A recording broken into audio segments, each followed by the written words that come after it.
Good morning, Dolphins fans. Welcome to another episode of On the FinSide here with Kat and Paul.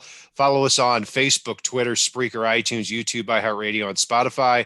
I'm Brian Cat NFL on Twitter. Paul is fanatic_pick. That's fanatic with a PH. It is New York Jets week, a lot sooner than we expected here. The Dolphins are 9.5-point favorites at the time that we're recording this here. The Dolphins have not been favored since the end of the 2018 season. So this is kind of uncharted territories for us over the last 2 years here. So, Paul, I'm pretty sure that you and I are kind of looking at this game a little bit differently. I'm terrified to watch this game because on one hand, I think the Dolphins, anything other than a Dolphins win would be embarrassing. There's no better situation right now than playing the worst team in the NFL at home. Yeah, I'm with you on that. It would be embarrassing, but I just don't think it has the possibility to be embarrassing. It's gonna be a goddamn bloodbath. And like it's if nothing else, as a Dolphin fan, we know this. We can count on Adam Gase to completely outcoach himself. So even if the Dolphins start falling on their face in this one, you and I both know Adam Gase is going to sit there on the bench 40 yards away from anybody else and coach himself into a corner. He doesn't have his best quarterback. He's got Joe Flacco, who's about as mobile as the Heisman Trophy at this point and makes decisions about as quickly. And Flacco's not throwing to anybody other than maybe Jamison Crowder. I mean, good God, Frank Gore's coming to town. That's the headline here. Frank Gore's coming to Yeah. town. Adam Gase will not rest at night until Frank Gore is his starting running back. That's how it looks right now. Uh, Averaging 3.2 yards a carry on the year for the Jets. As we know, they released Le'Veon Bell this week, and Le'Veon Bell had 13 carries for 60 yards last week. Looked like he was showing something, but it's been shown time and time again that if Adam Gase does not like you're gone. Hey, so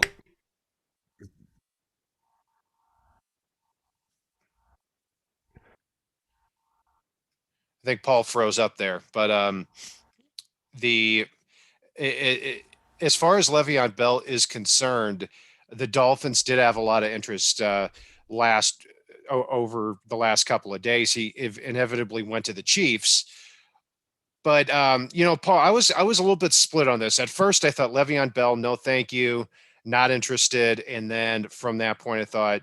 As the week went on, I thought, you know what, this guy you could get for kind of cheap labor as we go along here. yeah. Sorry, I missed part of what you said there. My No, my so internet so what I broke was up saying for a is second. Le'Veon Bell. At first I thought no, not interested. Hasn't been productive in a few years, but now as we continue, as the week went on, I started kind of warming up to the idea. But inevitably, I was pretty split on the decision. What were your thoughts when you heard about the Le'Veon Bell to the Dolphins rumors? So for me here, it's look, anytime you've got a chance to add somebody that's dynamic like Le'Veon Bell, you you know he can go out, he can play wide receiver in the slot, he can come out of the backfield and be a beautiful fit in Shane Gailey's offense, and all of those things. I was okay with it because I knew Chris Greer wasn't going to go out and overpay for the guys. So if he did end up in Miami, I would have welcomed him with open arms. He's a hell of a talent, and let's face it, it's an upgrade at worst over Jordan Howard. That is for sure. And who knows what happens with Jordan Howard at this point? I mean, I thought if they did land Bell, that Jordan Howard would be cut immediately. And who knows if he actually survives the rest of the year. What I did like is that I didn't want the Dolphins to get into a 2 or 3 year contract with them. I mean, they've got 7 picks in the first 4 rounds next year. A lot of talented running backs like Travis Etienne and Chuba Hubbard, who are coming out of the draft this year, in addition to Najee Harris and several other players. So I believe it's a young man's position. I did not want the Dolphins lugging around a 30 or 31-year-old Le'Veon Bell contract. Now you said the magic word there, Chuba Hubbard. Going into this year's draft, I was such a big Chuba Hubbard fan, and I want him next year. I know everybody's on the Etienne train. I get it. But Chuba Hubbard would be a beautiful fit in this offense, would be a beautiful fit with Tua, would be a great fit running behind these meat monsters Miami's got up front. And really, I if I had to choose between a 30-year-old Le'Veon Bell and a rookie contract with Chuba Hubbard, guess which one I'm choosing every time?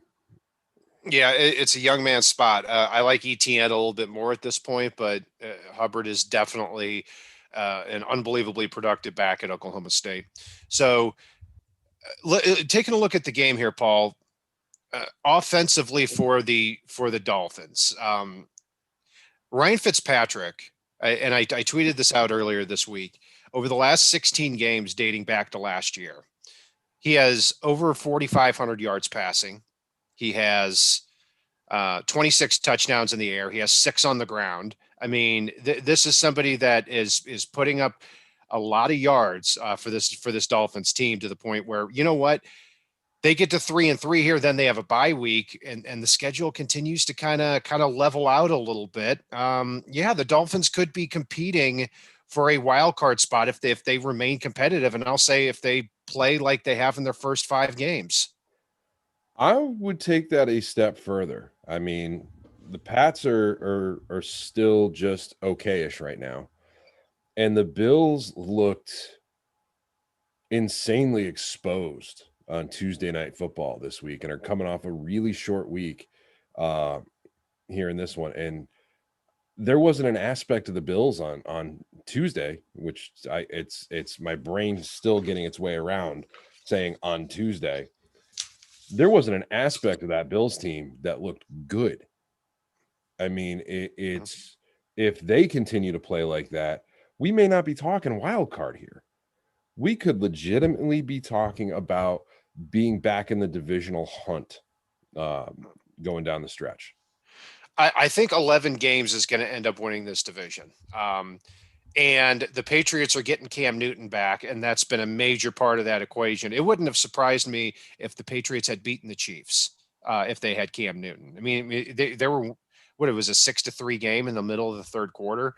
But as far as Buffalo, yeah, I mean they look terrible against the Titans, and then you look at their next 4 games. They play the Chiefs this upcoming week, then they play the Jets, and then they play the Patriots, and then the Seahawks. So 4-0 could very, very easily turn into a 5-4 record for the Bills. So it might get a little bit more interesting down the stretch here, and the Dolphins have to keep playing well.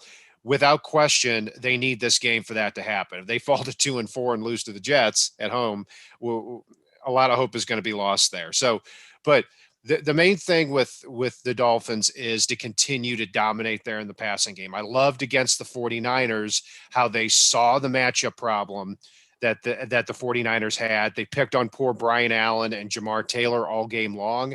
They need to do the same thing here against the Jets. Against the pass, the Jets have played 5 games, 4 times a quarterback has had a quarterback rating over 103. So this certainly favors the Dolphins, especially their weapons, Devontae Parker, Preston Williams, and Mike Gesicki in the passing game. It really does. I mean, boy, the Jets could use a player like Jamal Adams back there, couldn't they? I mean, good God, they've drafted how many safeties in the first round over the past 5 years and have barely anything to show for it. And their corners are just, God, it's really Preston Williams and Devontae Parker are beating every corner on the planet as it is now. And then you add Mike Gesicki to the mix running down the seam. What I'd love to see here is I would still love to see Isaiah Ford and Jakeem Grant get rolling. I know folks want Grant off the team, but if they can get him rolling, he adds an element to this offense that they're missing. He adds an electric element to this offense. And Miami needs to get it done here. And I'm really hoping they can get Grant rolling this week. Yeah, I know. It seems like we're saying that week after week, though, and not just now, but over the last several years. And without question, he had the worst game last week. Very few players had a bad game. But Grant was one of them. Look, I'm fine with Jakeem Grant. I just have some issues um, with how he meshes with Ryan Fitzpatrick. If you look at the success of Fitzpatrick, typically he throws to bigger guys: Preston Williams, Devontae Parker, Brandon Marshall, Eric Decker. Had a lot of success with Mike Evans in Tampa Bay. I mean, so it just may not be a good fit with Jakeem Grant. I'm actually looking forward to seeing Lynn Bowden getting more and more involved in this offense as the year goes along. And At, actually, but before you move on from that, I'm glad you brought that up because it's something I did want to bring up. I really like the Wildcat set with Bowden, Breda, and Grant out on the field. I want to see Bowden pull up and pass one and really make that Wildcat set effective.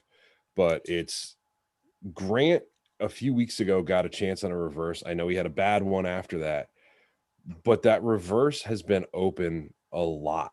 And if he can get the ball in his hands in space with the defense moving the other way, that's an element where I think Grant could really contribute, even if Fitzpatrick likes to throw jump balls to bigger guys.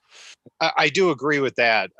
If you've got Jakeem Grant out there for 10 to 15 offensive plays in the game, if you're not doing at least one reverse and a couple of fake end arounds to him, I don't know what he's doing out there. You know, that's his biggest thing, because he's so small, he can turn that corner so quickly.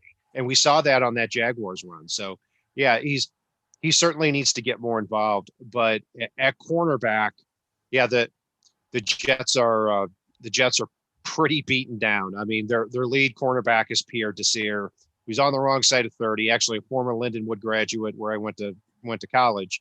But he can make some plays. He's got several interceptions this year, but down to down basis, can't hang with Devontae Parker. On the other side, they should get Bless Austin back this week, who's one of the few emerging players on their team. Emerging, not terribly, but an improving player on their team, I should say. But he was hurt last week. They may get him back this week. They had to start Lamar Jackson last week. Not that Lamar Jackson, undrafted cornerback out of Nebraska. Lamar Jackson. He is tall. He is pretty choppy. And I think the Dolphins, if you line up a Jakeem Grant against him, I think Jakeem Grant's going to separate from him all day. Yeah, I mean, Pierre Desir, I know you said he's on the wrong side of 30, but I'll go one step further. He's on the wrong side of good. He's moderately okay at this point. And if he's your lead corner that you're putting on Devontae Parker, you might as well forfeit the game. I mean, you're not getting pass rush from your D line for the most part. And then they're going to be going up against, and this is something I really want to highlight here. They're going to be going up against good old Bobby Hunt, Mr. Solomon Kinley, Ted Karras, Eric Flowers, and I can't believe I'm saying this with a smile on my face, Jesse Davis at left tackle in this one. And those guys were moving people off the ball, mauling them, and really giving Fitzpatrick a clean pocket. If you've got Pierre Desir at corner and Fitzpatrick with a clean pocket, I don't really care what you have on offense. You're going to struggle. I've said for years that, to me, the most underrated part of your coaching staff is your offensive line coach. And Steve Marshall has done a phenomenal job this year so far. And because there's a reason why everybody the Dolphins are putting on the field this year are playing at the very least at a serviceable level.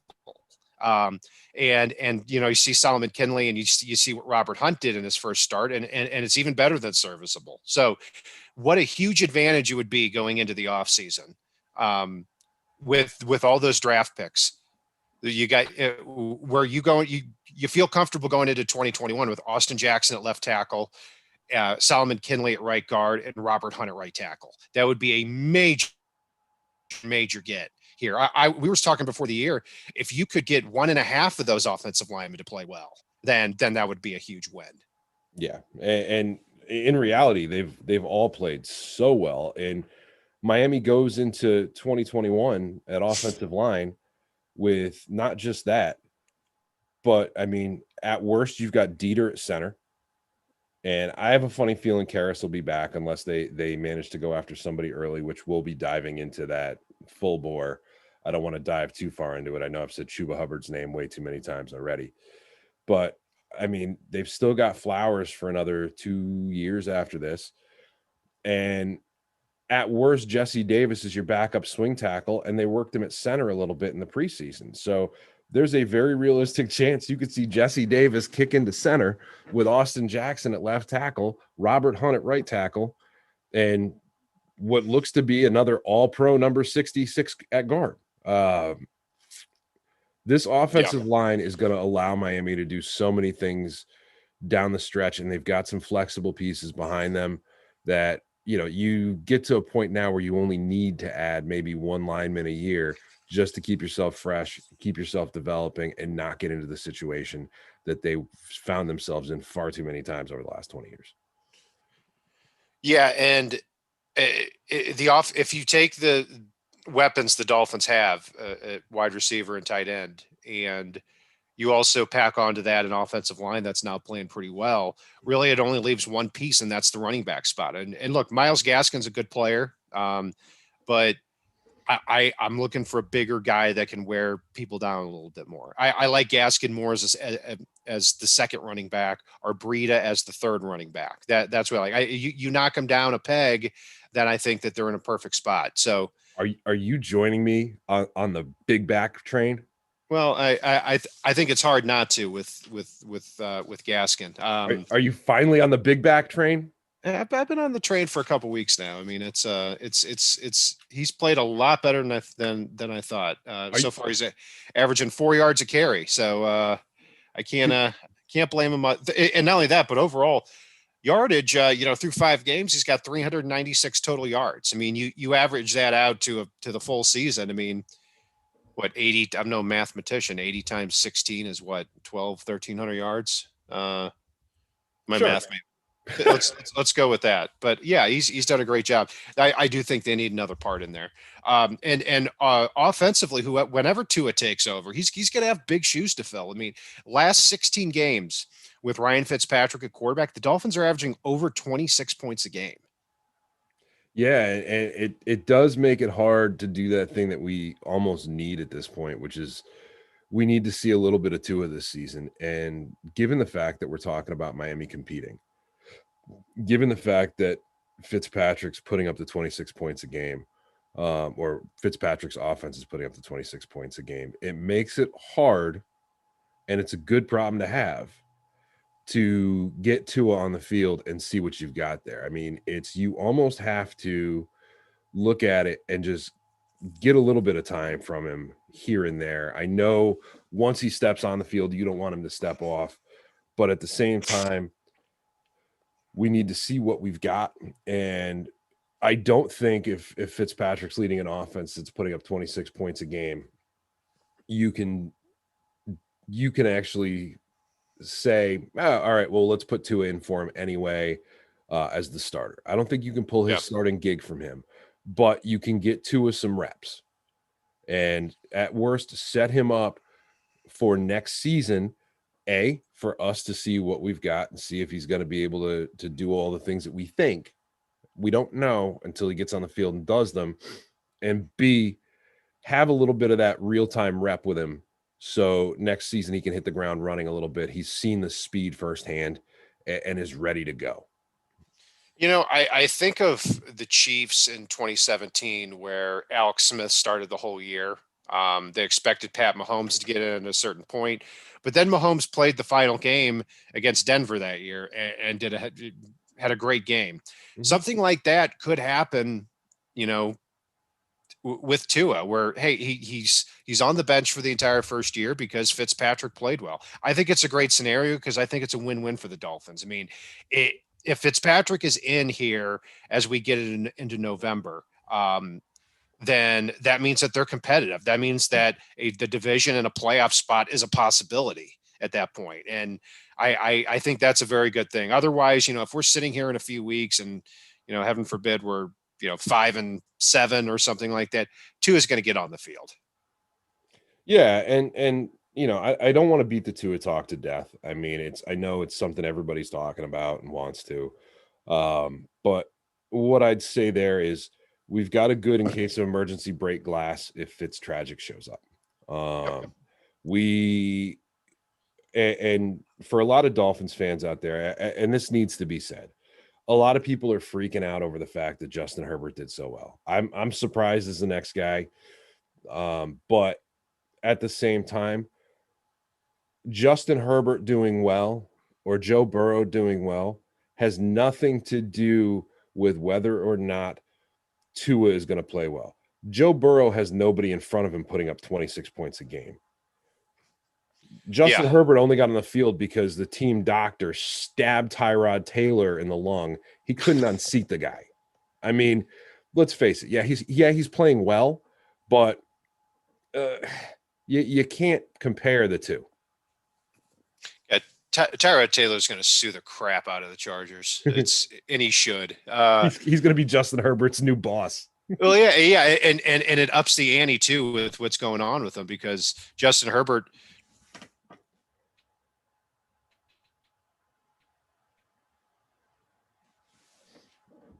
His lawyer can then would start over him. So Tyrod Taylor would have done that. So even though that's not true, yeah, Herbert's played great. Don't get me, especially for a rookie. The league tends to adjust to young quarterbacks. Let's see if he continues.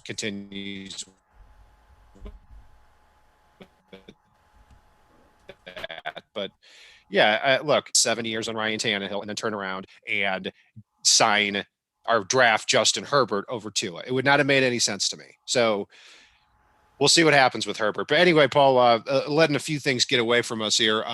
On the defensive side of the ball for the Dolphins in this game, that really the big news of the week, Davin Gotcha has a biceps injury. He was going to go on injured reserve. It looks like he could come back here in 2 months instead. He's really working hard and getting other opinions for that to happen. I got to say with Davin Gotcha, look, Davin Gotcha has always been a really good football player. He's somebody that was a steal late in the 5th round. He's somebody who's played a lot of snaps, been good. I also view him as a player that offers nothing in pass rush. He's not big, and he's good against the run, but he's not great. That's kind of where I stand on him. I don't think this is as big of a loss as other people think it is. I'm torn. It's Miami's just piecing together some of their run defensive aspects. And good point, Shake. He got a little slapped around. But it's as far as Godchow goes, he is solid and stout against the run, and a lot of what he does doesn't show up in the stat sheet. He plugs up the front line.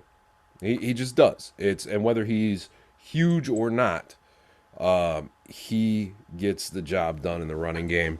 He's not spectacular, but you know what? There are plays where he has absolutely mauled some of the best guards in the league. So it's a loss, but again, I think the emergence of Zach Sealer here is really the story, because I feel a hell of a lot more comfortable now than if you told me before the season Davin Godchow was going to go down at this point in time. Godchow is going to be a free agent next year, and I would like to have him back because honestly, I don't think he's going to cost a lot of money to bring back. I mean, I think you're looking at probably $4 million a year. I mean, you look at the defensive tackle spot for 2 down run defenders. This is not somebody who's going to get 7, 8, 9 million a year. So I would love to have him back for that price because I do think he's a good player. But what one thing this does open up a little bit too is, yeah, you're going to get Zach Sealer on the field a lot now, and he's been playing fantastic. We got to know what we have with Raekwon Davis too. And I think that Raekwon Davis is somebody that needs to line up over the center and use his size to his advantage. I think having Gotcha on the team would limit some of his reps. I don't have a good feeling about Raekwon Davis, but we've got to know what we have at that spot. Also, too, the Dolphins get Shaq Lawson back in this game, it looks like. Lawson and Agba, the Dolphins could play that 3-man front with one of those guys with their hand in the dirt. And I think that gives them a little bit more position flexibility to have somebody who can actually offer something against the pass too. Yeah, it does. I mean, I'm still on, Strobridge Watch 2020 with no hope in sight for seeing him sniff the field and seeing what we got. I think I'd rather see what he's got than Raekwon Davis at this point.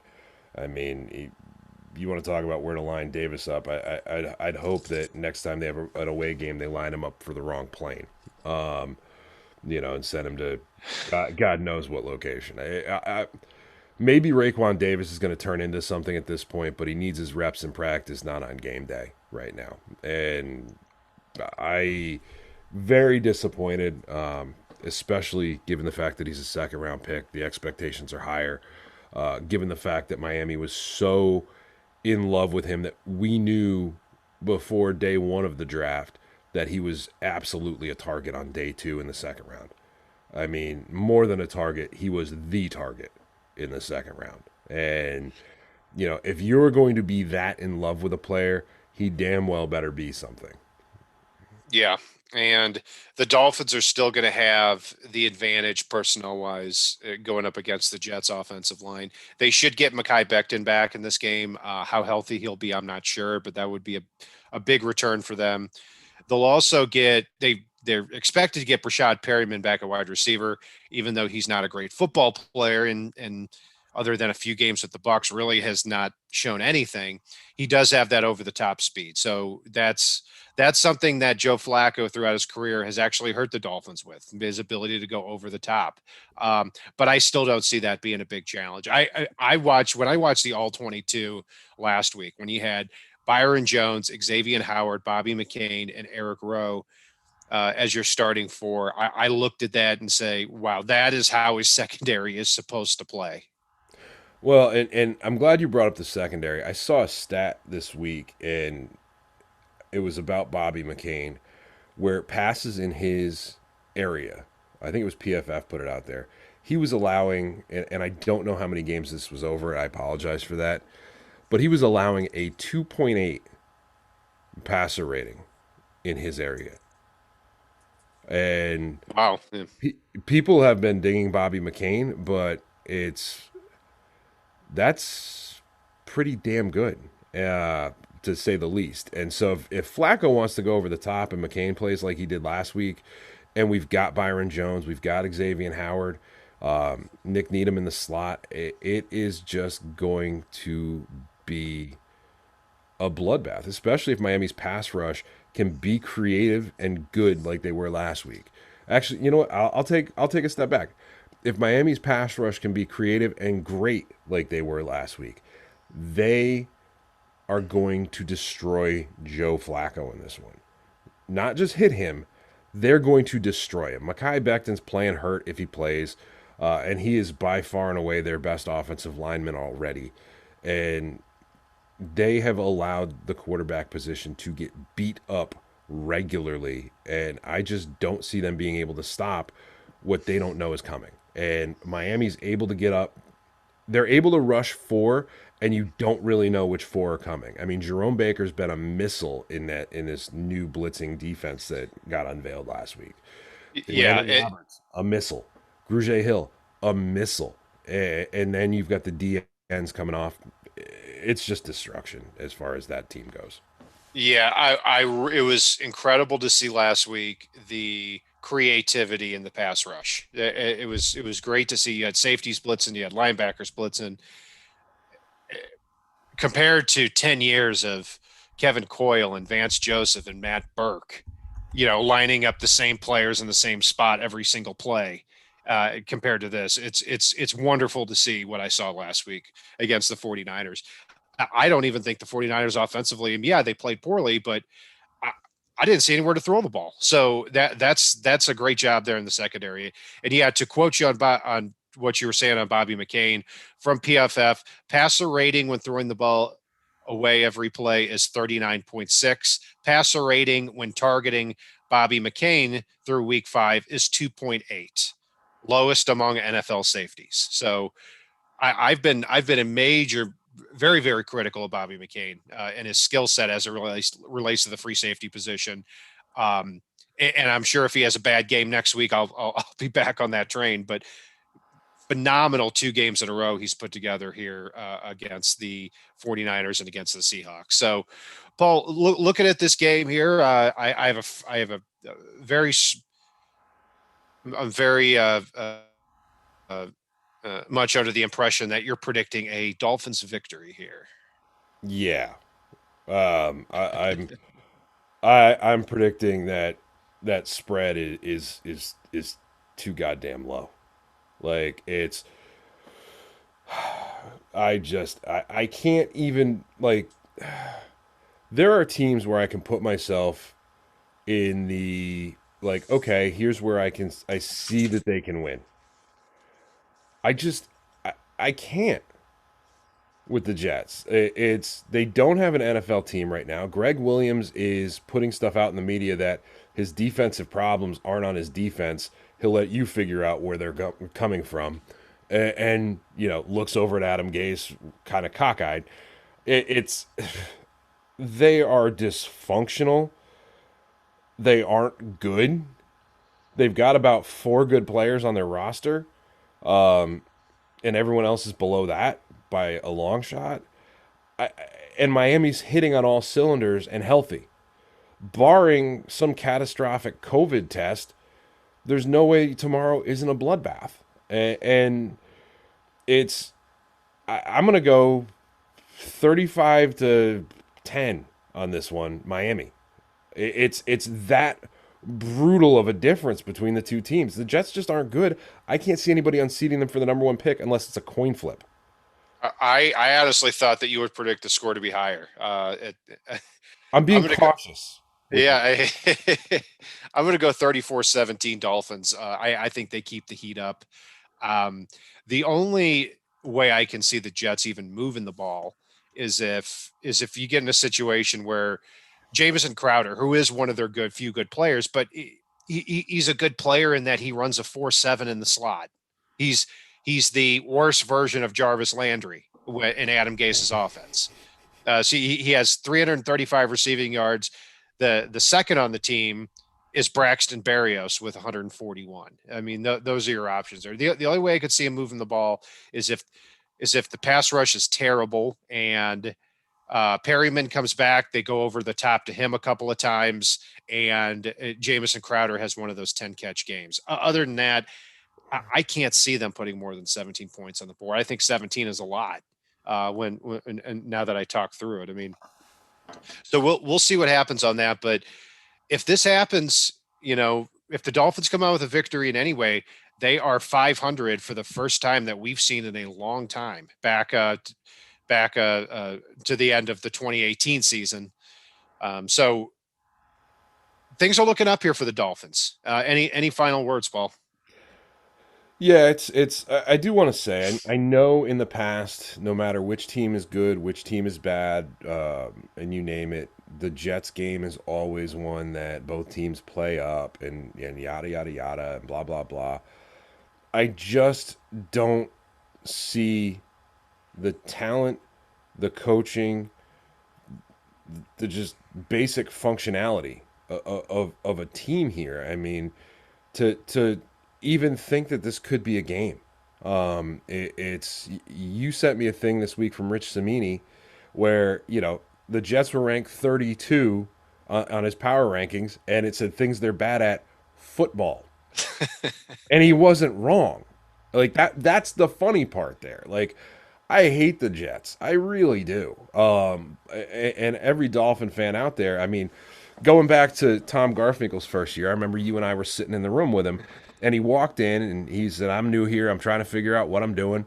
What can we do to make you guys happy with us?" And somebody immediately raised their hand and said, "Beat the Jets." And he went, "Well, so if we go 2-14, but our 2 wins are against the Jets, it's you guys," and everybody in the room kind of nodded their head and said, "We'll find a way to be okay with that." Like it's I mean, but at this point it's almost like kicking a puppy. Like that's where we're at here with you're gonna win, but it almost you almost don't get as good of a feeling. Thank God it's the Jets, though. I don't know. That's true. That's true. And yeah, it's just amazing to me how Adam Ga- Adam Gase is this offensive genius, but he can't figure out anything other than run Frank Gore up the middle and pound the ball to Jamison Crowder or Jarvis Landry in the slot for 120 times a year. Wow, wow, geez. What's this guy drawing up out there? I mean, and then you look at with the Dolphins, he can't work with Jarvis Landry, he can't work with Jay Ajayi, he can't work with Kenyon Drake, he can't work with Rashad Jones. He can With work with anybody that knows anything about football. anybody who has talent, he doesn't want to have anything to do with. Can't work with Sam Darnold, can't work with Jamal Adams, can't work with Le'Veon Bell. I mean, the list goes on and on. Like it's shocking, and it's wonderful to see. He was able to work with Peyton Manning only because Peyton Manning said, "Shut up, I got this." Exactly, exactly. Paul, what's your bold prediction for this game? I am going to get back. You know what? Actually, I'm going to change it up slightly this week. Bobby McCain touchdown when Flacco makes the mistake of trying to go over the top. Bobby's bringing it to the house. Got it. Okay. Let me see here. I'm gonna say that Durham Smythe comes back and he gets his first NFL touchdown. Adam Shaheen had his first Dolphins touchdown last week. Durham Smythe has not gotten in the end zone with the Dolphins, but he has shown functional ability as a blocker and has caught a few more passes. I say he gets in the end zone here too. And if I were to throw out a second one, I also say Adam Gase, and I'm kind of stealing this off you here, but I was thinking this throughout the week. I say Adam Gase gets fired after this game. Well, and let's quantify that too. Adam Gase gets fired at Hard Rock Stadium for his second head coaching gig in a row. I don't think I think there's a possibility he does, but I think he's got too many excuses handed to him at this point. That he is. That's one thing I'll give Adam Gase credit for. He is a master of taking an excuse and convincing people it's a reason. And for some reason, these old rich guys tend to fall for it. If we're going to make a second prediction, I mean, God, it's funny. You mentioned Durham Smythe, and all I could think is Ryan Fitzpatrick's going to be handing out touchdowns like he's Oprah on this one. Like, it's just, you get a touchdown. You get a touchdown. Everybody gets a touchdown. So I can't go with that. I'm going to go with Myles Gaskin gets his first 100-yard game in this one. Okay, that's a good one. And yeah, the Jets are not at one thing. The Jets have always been as bad as they've been the last few years. They've always been really good against the run. Not the case this year. They're averaging 4.9 yards a carry. So that are 4.9 yards a carry to opposing running back. So that's certainly a possibility here. So that's going to do it for our breakdown of the Dolphins Jets matchup. Be sure to join us on Sunday night. We'll be back here live recapping and grading the game. We should be on somewhere between 9:30 Central Time and 10 p.m. Central Time. Which for everybody else in regular time is between 10:30 and 11 o'clock Eastern. Just so we put it out there. No one uses Central Time but you, Cat. For people that don't understand time zones, that's correct. So you can follow Paul and I on Facebook, Twitter, Spreaker, iTunes, YouTube, iHeartRadio, and on Spotify. I'll be back in my regular place next week as well, or this Sunday. I'm down at the Lake of the Ozarks. If you've seen the show Ozarks, we've got a place down there. It's not as scary as the show. I'm glad that we didn't have bad connection here. And yeah, be sure to leave us feedback. Smash that like button on YouTube as well. It really helps us out. And if it's not on the right side and it's not on the left side, it is on the fin side. Solo D, take us home.